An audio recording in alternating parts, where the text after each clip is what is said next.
Welcome back to Let's Code. I'm Chris Biscardi, and today we're going to build a Tauri app with Rust and JavaScript and Vite that can generate a set of gradients for a single color choice.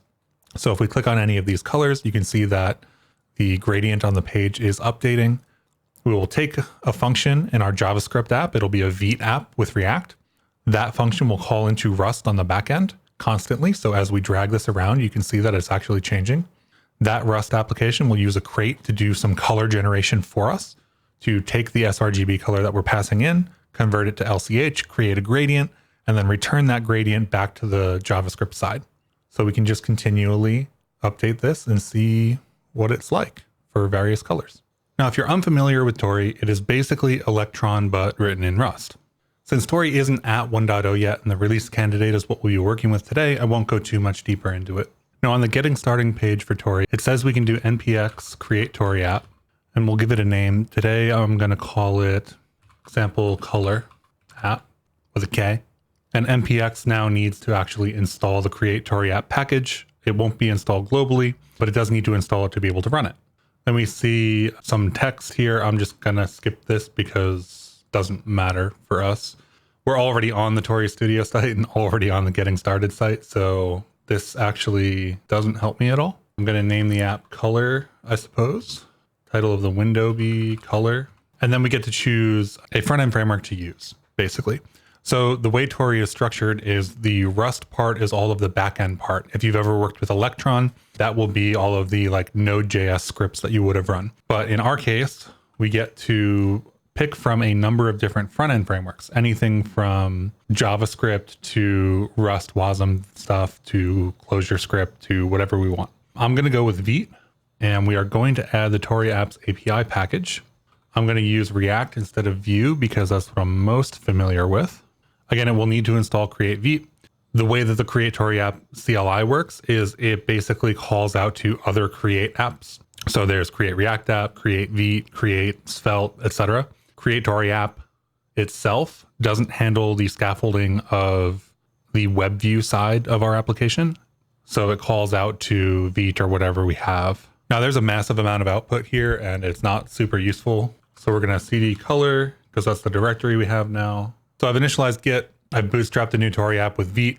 You can see here that we have source Tauri here. We have a Vite config in the root. We have a package JSON and some node modules. So we can open this in VS Code, and source Tauri is where all of our Rust code will live. This is all of our backend type of code. You can see that we can do things for different platforms and stuff like that. Source is where all of our JavaScript will live. If you've done anything in your framework of choice, this will look exactly familiar to whatever create app that you're used to using. There is a slight issue with Rust Analyzer and the Tauri generate context macro here, so we can just ignore that red squiggly line. But inside of the package JSON, you'll see a couple of scripts set up for you: dev, build, preview, and Tauri. We are going to do npm run Tauri dev, and that will build and run Vite, and then it will compile our Rust application and run it. So this is the Vite plus React create React app, and we are pretty good to go. So I'll kill the app for now, and we're basically going to remove all of the scaffolding code in here. We don't need any of this. We don't need the logo here. You can see that we can pull in static assets like logos using imports because this is a regular create Vite app. This includes some state, which we might use, but I'm going to get rid of for the moment. And then I'm going to get rid of all of that. You can see that there's a CSS file here, some basic styles. Now the app we're going to build today requires the user to pick a certain color, and then we're going to show them a gradient based on that color. This is just to show off the JavaScript side of Tauri communicating with the Rust side, and then back to rendering on the JavaScript side.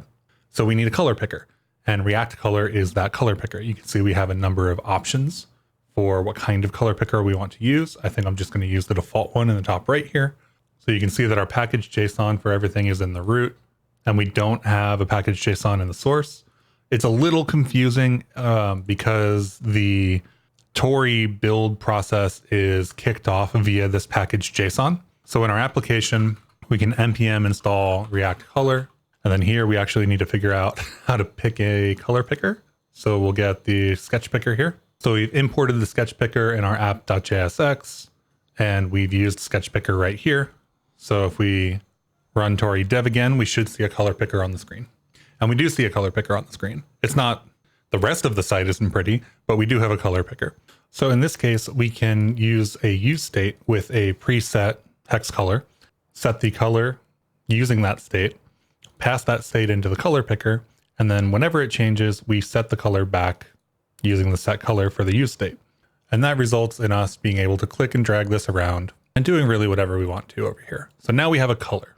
Now we need to find a way to get this color to Rust and to process it using some color library. Now, if you've never done this before, there's a nice guide here called Creating Rust Commands that you can follow on the Tauri Studio site.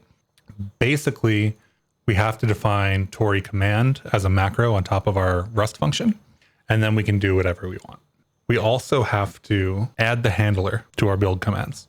So inside of main.rs and source Tauri, we will add this little custom command. I'm going to say this is generate gradient is what we'll call this. And this is just going to print to console. So there's not much we need to do here yet. We do need to make sure that this handler name is inside of this generate handler macro, which will expose it to the JavaScript to actually be able to call. And then of course, back in app.jsx, we have to import invoke from the Tauri APIs. And we need to call invoke with the generate gradient string, which is the name of the function that we've defined as our Tauri command. So if we run our app now, it'll recompile the Rust for us. It'll recompile the JavaScript that needs to be recompiled. And then we get this. And we can click and drag this. And we can see how many times it was invoked from JavaScript up in the console. Now we do need to know what color we're sending in. So let's do console.log color here, and we'll figure out what we have. You can inspect element in a Tauri app just like you would in any other website. And if I do this, we can see that we get HSL, hex, HSV, old hue, RGB, and source. So let's go with RGB because I think that'll be the easiest. And I think what I'm going to do here is name the arguments that we're going to pass in, R, G, and B. So we'll do color.rgb, which is an object. We can get rid of this, console log now. So we're passing in an object here that has R, G, and B values. And then we can go into main.rs and say R is a U8, G is a U8, and B is a U8. You can see it still works. Let's do a print line here that is a little bit more interesting. We'll do number, and we'll pass in RGB. So now you can see that we do get the actual numbers every time we change the color on the left-hand side here, which is wonderful. It's exactly what we need. Now we need a Rust crate for dealing with actual colors. And I think there's one called palette that will be good for us. This does look right. So let's get it in. I think this is what we'll need right here, the sRGB new. So palette is a library. If we go to look at the docs.rs, is a library that lets us take in a number of different colors defined in different ways and convert them between various color spaces. This will be useful for us later when we want to generate different kinds of gradients. So let's get that in. We do need to go into source Tauri to cargo add. And if you don't have cargo add in your cargo subcommands, that is from the cargo-edit crate. So you should definitely go get that if you want cargo add. I believe cargo add is going to be added to Rust proper or cargo proper in the future. It is not currently though. So we'll back out of that and we will get, oop, that's the wrong thing. So inside of here now, we let myRGB equals sRGB.new. That looks like it's from 0 to 1. So what we end up with is the sRGB value that we have passed in via RGB. We've created a new sRGB. The sRGB type in this Rust palette crate requires a number from 0 to 1. So we've taken the maximum value and we've taken the R, G, and B values and converted them to F32s, which we know will fit because these are U8s and they have a max value of 255. But the math works out better for us for this crate if these are 0 to 1 values, 255 being the maximum value of a U8. So these are all 0 to 1 values inside of this sRGB component. Then we convert that into linear, which is a color space thing. We create the LCH from color from our RGB, and we end up with an LCH color here. And on the left-hand side, you can see now we have L, chroma, and hue, or lightness, chroma, and hue, rather than R, G, and B.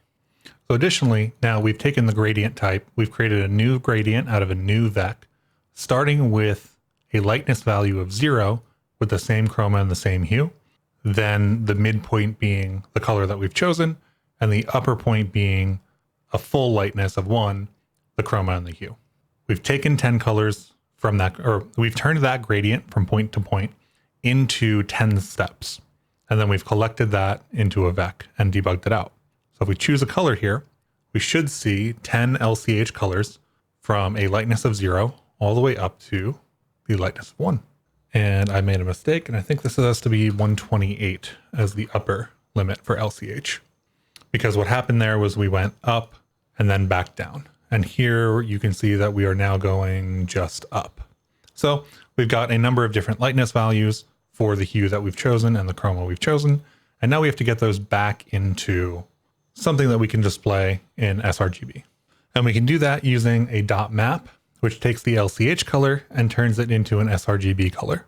So if we map over this, we take the components of RGB from 0 to 1 that we get from each of the LCH colors. We can multiply those by 255. And now we still need to kind of round those down into whole numbers if we want to use them as U8s. And this is both a kind of a one-off application, so we're not too concerned about getting this exactly right. But also we've guaranteed that all of our values are between 0 and 255 as we've been doing these calculations. So we'll do the multiplication and then we'll convert them to U8s. So we'll have full numbers between 0 and 255. And now we do want this to be something that we can return actually to our JavaScript side. So instead of having these be tuples, I'm going to have them be vecs. And we are going to return colors, which is going to be a vec of vecs of U8s. So now back on our JavaScript side, we can say that we've invoked this, right? And then we'll get another use state going here. Const gradient set gradient equals use state.